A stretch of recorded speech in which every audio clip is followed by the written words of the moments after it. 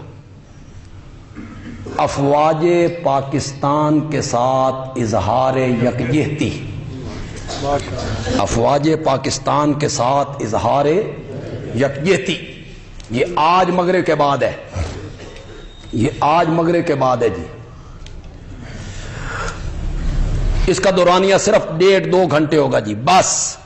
یہ میں اس لیے کہہ رہا ہوں کہ کچھ لوگ کہتے ہیں بڑا لمبا پروگرام ہوگا جی، وقت اتنا لگائیں گے ہم، تو آپ سب لوگ پاکستان کی فضائیہ، بحریہ، بری فوج، فوج نام صرف افسروں کا نہیں ہوتا، فوج نام کمانڈر ان چیف کا نہیں ہے، فوج نام ہے سپاہیوں کا۔ وہ جو محاذ میں کھڑے ہیں وہ ہے نا لوگ، وہ نچلے طبقے کے لوگ، وہ فوج ہے ہماری۔ آپ سب ان کے ساتھ اظہار یکجہتی کرتے ہیں؟ بولیے ذرا، ہاتھ بلند کر کے بولیے۔ تو پھر اس اظہار یکجہتی کے لیے آپ مغرب کی نماز 18 بلاک کی مسجد میں پڑھیں، آئیں، تھوڑا سا وقت لگائیں۔ جذبہ بڑا ہے قوم میں، لیکن چلو یہاں 1 گھنٹہ 1.5 گھنٹہ لگانا ہے اظہار یکجہتی کے لیے۔ ہماری جماعت کا تربیتی اجلاس بھی ہے، اس کے لیے آپ تیار ہیں بھائی؟ ذرا غور سے، ذرا سوچ کے بولو۔ اپنے دوستوں کو بھی کہیں گے، خود بھی تشریف لائیں گے، آپ سب حضرات نے وہاں تشریف لانا ہے۔ یہ بڑے ایک مفسر ہوئے ہیں مولانا عبید اللہ